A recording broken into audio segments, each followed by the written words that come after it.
We're members of the Southwark Service User and Carer Advisory Group, SUCAG for short. We all have lived experience that includes experience of using mental health services in Southwark, experience of caring for someone using those services, or experience of being both a service user and a carer. We've made a series of films to share what it's like being part of the SUCAG and how we're helping others, ourselves, SLAM and the NHS.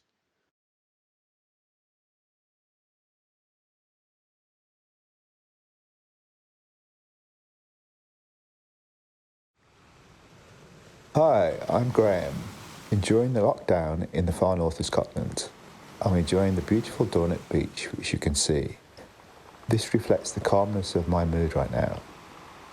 Being a member of the Southwark Service User and Carer Advisory Group and its predecessors for over 8 years.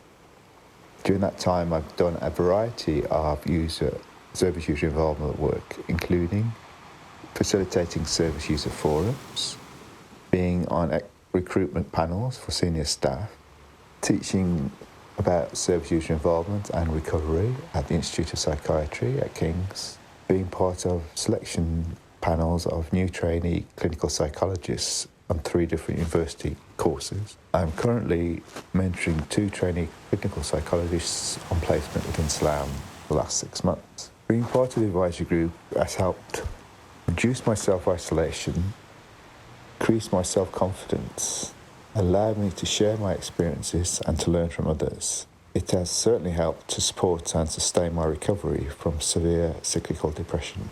In addition, I've made some new friends and been able to give something back to the service which I have benefited from.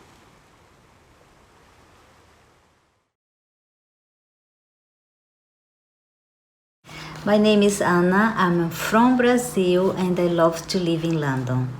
O meu nome é Ana, eu sou brasileira e adoro morar em Londres. I'm a carer, although sometimes I think I'm not a carer anymore because the person I care for has been stable for 10 years. It's a blessing. How did I get here? How did I come to be in the involvement register? And how did I become involved with SUCAG service users and carers advisory meets on Teams? Well, it's a long story. Once upon a time, a butterfly came from very far away to study English for 6 months in a big, busy place called the City of London in the land of Queen Elizabeth. Time went on, and although the butterfly worked very hard to learn this language, there was no improvement in her communication. She found it very difficult to speak this language and to make herself understood. It was then that she discovered that she had a learning difficulty called dyslexia. This made her feel discouraged and sad. So her friend encouraged her to visit a certain male lotus flower who lived in a lake near the River Thames, a place called Lambeth. Her friend said he was a very nice lotus flower and he could give her some English lessons to help her with her pronunciation. The butterfly was feeling very lost, not being able to communicate with the people around her in this big city. And this gave her the motivation to go to the little park where the lake was, to visit the lotus. They looked at each other, and it was love at first sight. The lotus was a very big help. They had lots to talking about, and so the butterfly began to improve her English. 2 happy years went by, until the butterfly invited the lotus to go with her on a journey to her homeland, a faraway tropical land called Brazil. They traveled a lot in Brazil and had so much fun together. When they came back to London, Lotus surprised Butterfly with an engagement ring. It was a very happy moment for them. They were very happy together. However, 1 year later, one morning, Lotus was looking different and suddenly disappeared and went back to the lake. For the first time, Butterfly realized that deep inside the lake there was a dark matter, and she saw Lotus sinking into the lake, and she cried. She looked at Lotus with love and compassion. She realized that the Lotus roots were going deeper and deeper into the dark matter in the lake, and he was getting stuck. She saw his petals waving, asking for help. She couldn't only see its essence, which is pure and bright. She couldn't help Lotus all by herself. She didn't know what to do, so she cried out for help. And the help did come. An arm of special sunflowers came to her rescue. They came from all sorts of different gardens, and they all had different skills that could help Lotus to recover and be happy again. They contributed in various different ways. With their help, Lotus became stable, and also Butterfly learned to become more resilient, to have faith and cultivate joy and hope in her heart. Today, Lotus and the Butterfly have a good life. Being part of a great community called SLAN that has a mission to deliver work with excellence and mental health, improve well-being, recovery and education has really made a positive difference in our lives. After 13 years, I can see the changes in myself and in my husband's life. Being a member of this community is important to me because it gives me the opportunity to connect with others who are dealing with the same issues as we are. It gives me the chance to participate and be able to hear, to be heard, and to express my voice and my points of view. It has enabled me to recognize myself as a carer and made me more confident as a carer. I have contributed to the Recurrent Affective Disorder Working Group. I have answered questions for the Pathway and the Optima service. I have received invitations to take part in the Carers Listen Days, SUCAG Mental Health Carers Forum. I gave a talk about my experience of being a carer. Being part of this community has given me all these opportunities and more, and they have been a real blessing in my life. Being able to be a bridge and not a wall is the key. When you set out to be a bridge, many doors open up to infinite possibilities. The world is full of butterflies, lotus flowers, sunflowers, and many more flowers of different kinds and colors, who each have unique talents to offer to help one another. And the essence of each one makes the world a special place to live, to learn, and to evolve, because we are what we are, and I am what I am. Thank you very much for listening. Muito obrigada por me ouvir.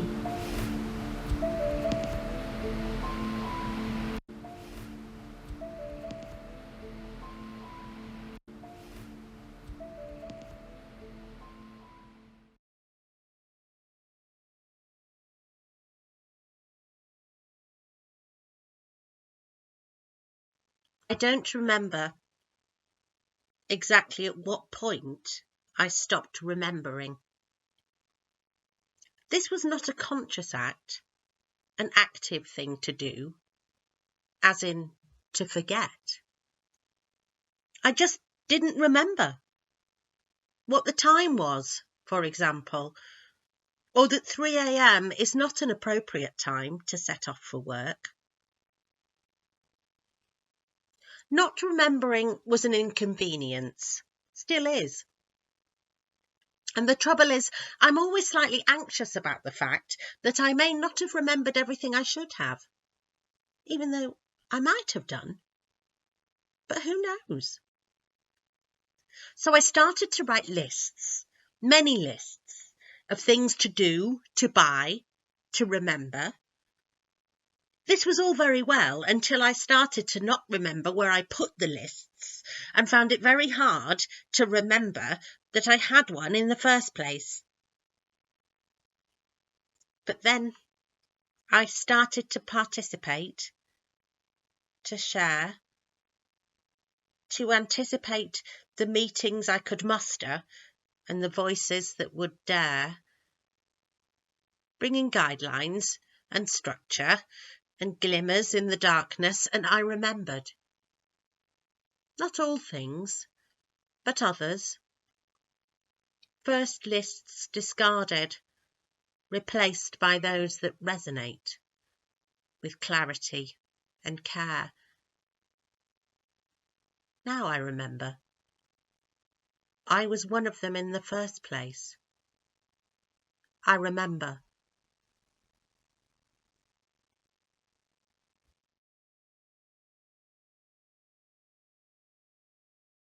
My name is Angela and I have been a service user and a carer for over 7 years, but only 2 years ago I got more involved in a service as an involvement register.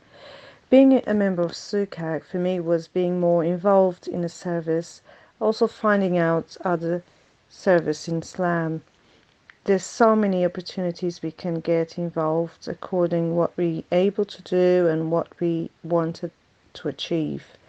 As a service user and a carer, at the same time I felt I'm contributing to improve the service, also gaining experience in mental health and understanding more about the challenge in mental health service. As a carer, I felt more supportive and being involved in the Southwark carers. Also, I am able to contribute with my experience to improve the service. I feel the professionals take on board from our experience and contribution, however, with a few challenges on the way, which is understandable. Sometimes the changes takes longer than expected. I've been coming along for over a year now, and for me that's been a real eye-opener, really, in terms of the projects that I've worked on, the people I've met, the bonds that I've made with carers, service users and professionals, all working together, supporting each other and really making a difference. The experience has benefited me in many ways. Most recently, it's prepared me for becoming a carer myself, for my partner and my son. And it's really helped me to open up about my own recovery and how to move on in life. The sharing my experiences has really helped me to face and to process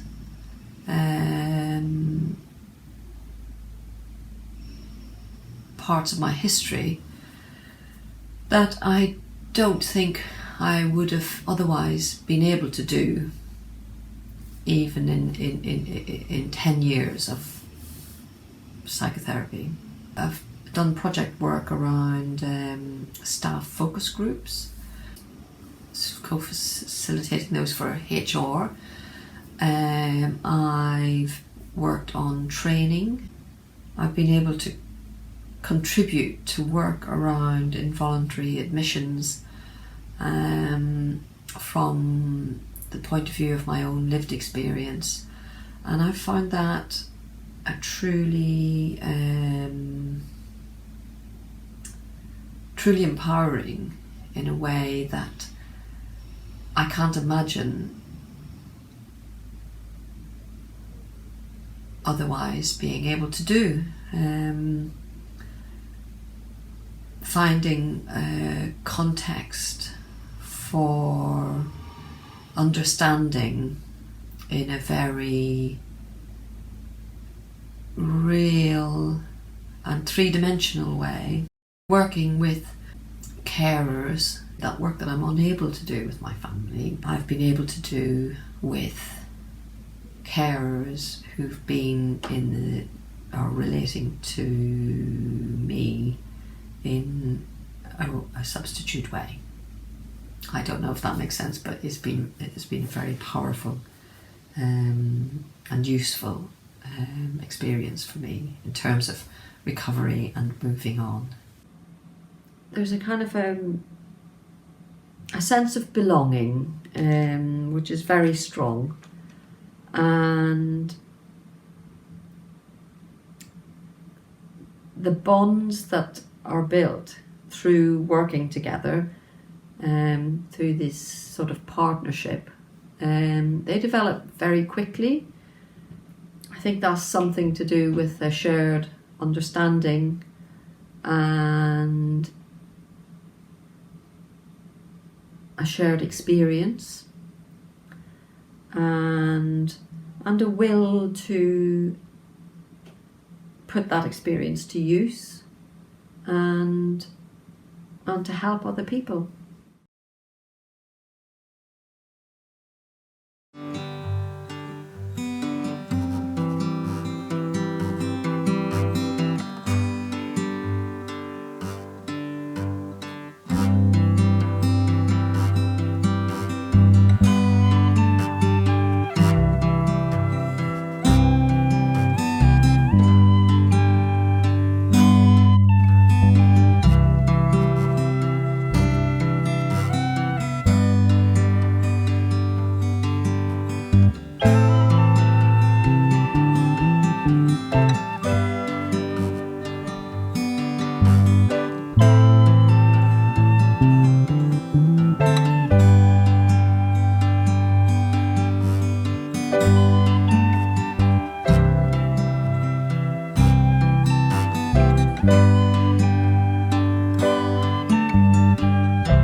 My name is Daniel. I've been involved in the group for about a year now, and it's been a really positive experience. People I've met, things I've done. I think the greatest thing about it though has been the healing I have felt around my attitude to my family's history and connection with the Maudsley and our mental health issues that have been a generational phenomenon in my family.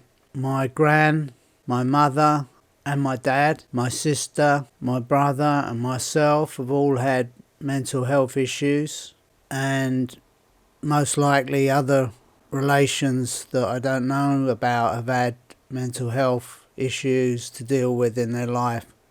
Family members have been in the Maudsley Hospital. I've been to Maudsley as an outpatient at various times in my life, mostly when I was a teenager, and in more recent years as an adult, taking part in some very helpful mindfulness workshops.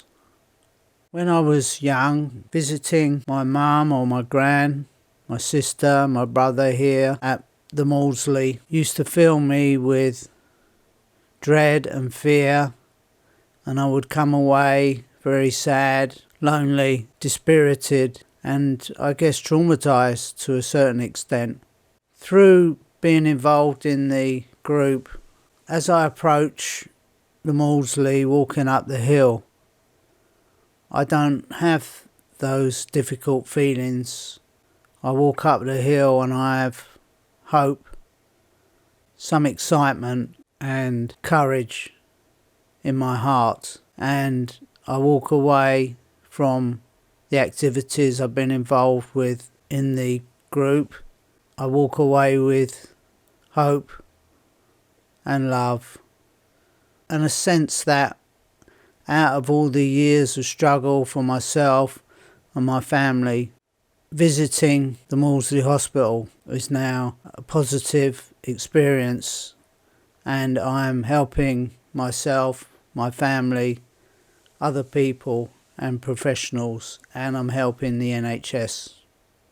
And being involved with the group has helped my attitude towards mental health care professionals. In the old days, when I visited my mum and my gran, brother and sister, and having appointments myself, I always felt less than in some way, or that the healthcare professional had all the answers. Well, I don't feel that now. I feel we're all in the same boat together. We can all help each other in lots of different ways. And being part of the group, I'm helping.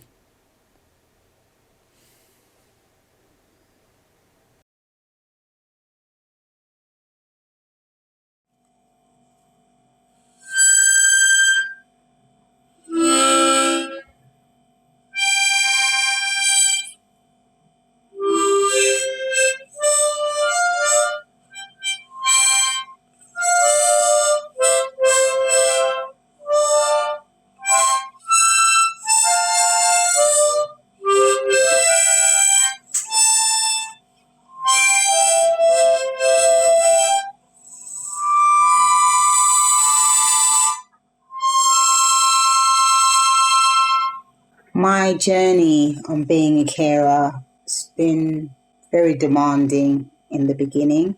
The beginning happened a few years ago when my whole life turned upside down, when my loved one was diagnosed with a mental health condition. It took me a long time to grasp and to understand what was actually happening, and then to recognize myself as the word carer. So as the journey began to unfold, I was still trying to understand why this happened and realizing that mental illness can affect anyone. Doesn't matter your background, your race, your gender, your social background, your cultural differences and so forth. So during the process of trying to care for my loved one, I began to get involved in a variety of groups. But obviously it took me some time because I was offered many times try this out, it'd be great if you come and get involved. But it took me some time because I think I had to accept what happened. And then from there, I was able to say, right, I became, and I use this statement quite regular, I'm more than a carer. Because my care role is extremely important for me, but it's very important that I look after my well-being. And my well-being has allowed me to allow creativity to kind of like take over. So with the first picture, there's a lot of greenery in it, and I love nature, and I think that's also really important for anybody's well-being. And I just allow the pens, the crayons to just do what they want to do. There's no structure. It's just, let it be. So again, being involved with a variety of groups, especially the Southwark Service Carers and Advisory Group, the Involvement Register. There's a lot of other groups as well. And I just think it's great to be the voice of carers. But then each carer has their own way how they look at things. So my chilling out, the picture with the bubbles, the variety of colors. And again, I just relax. And I think also when you become stressed as well, it's a good way to just take out a pencil or a pen and just start to write. I enjoy what I do. I would like to make a difference, and not only just saying it, but really would like to continue to develop my skills, because I think working with a variety of people who, yes, may have experienced mental health, have mental health themselves, caring for somebody with mental health. So it's just not the end of the world. So I just think being part of the variety of groups, looking at the different focus group and just trying your best and knowing that you're not on your own. You're not on your own, and you can definitely try and develop and create new friendships, and just know that I know for me, I'm more than a carer. I continue to love my loved one because that's not going to change, but I have to also look and recognize things that are important for me. So doing these drawings, listening to music, playing music, it's just also part of my well-being. So this is the interesting one. My own interpretation of a Van Gogh painting, Starry Night. I just wanted to look at something that is so beautiful and make my own creation of it. So this is what I've done, and I hope you will enjoy it. So being more than a carer is an absolutely fantastic method of feelings. And yeah, sometimes you do still get down and you struggle, but you know it's not the end of the world. You can create different things for yourself.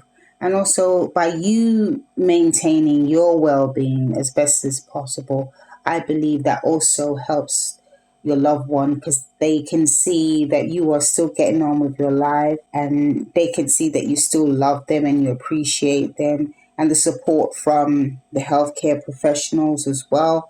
So it's a win-win situation. So yeah, so continue. You're all great stars. And being more than a carer is a great feeling.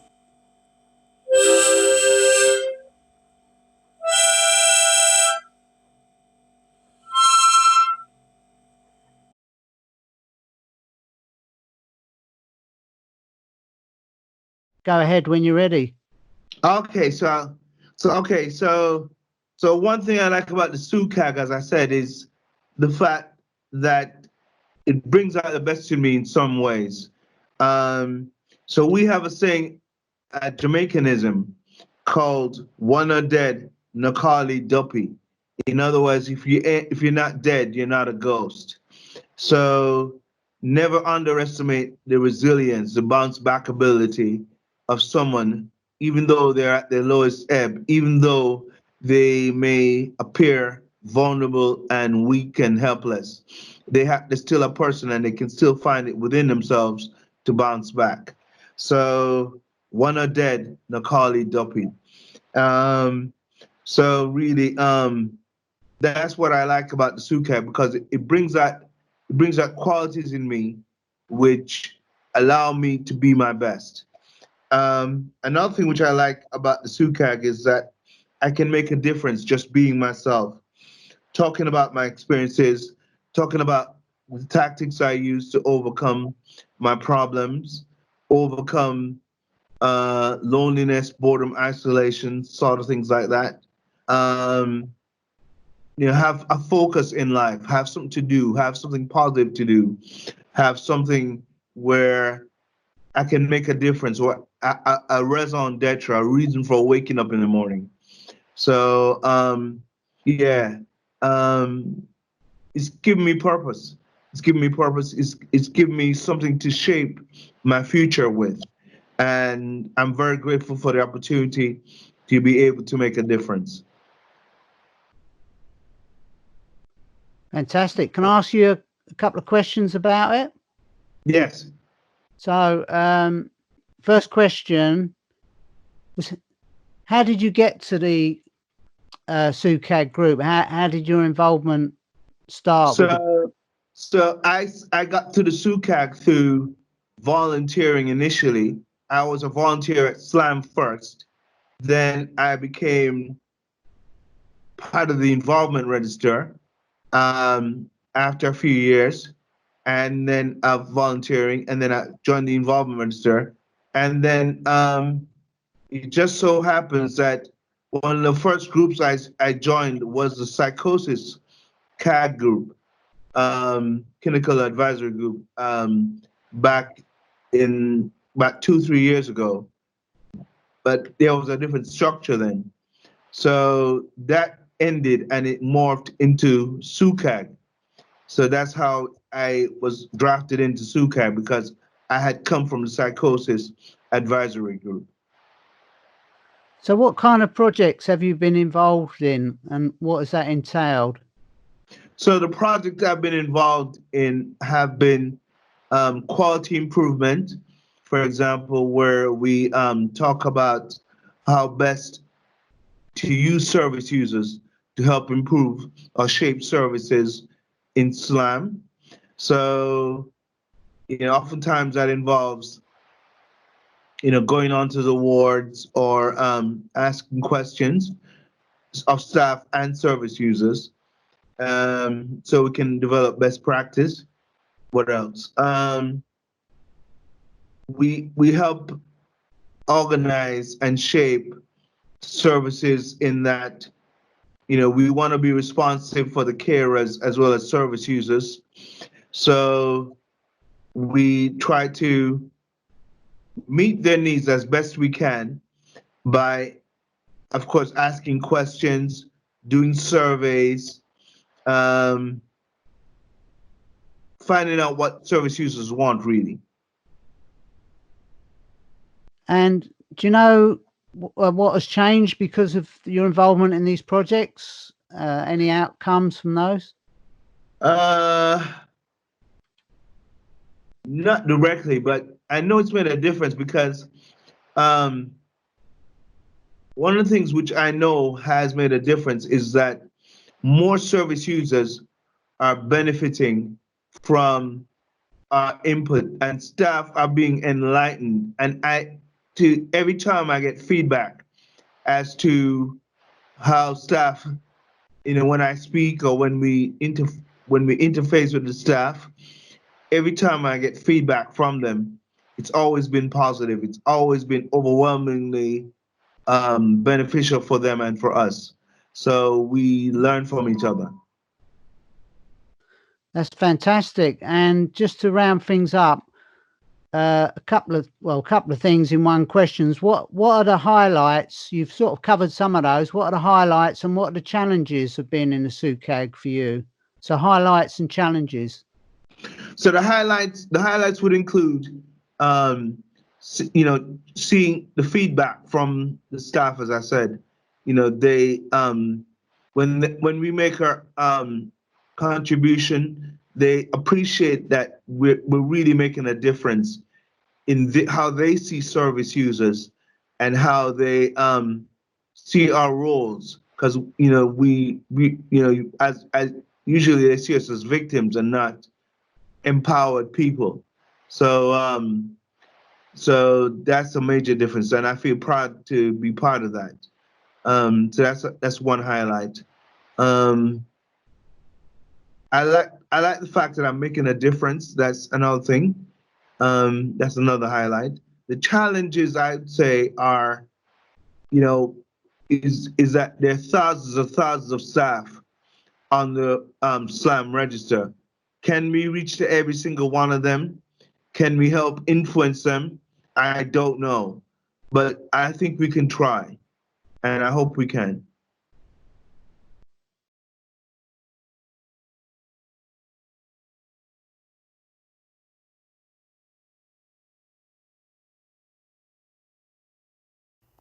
Nuggets of Gold, a poem by Blood Jones, written this year, 2020.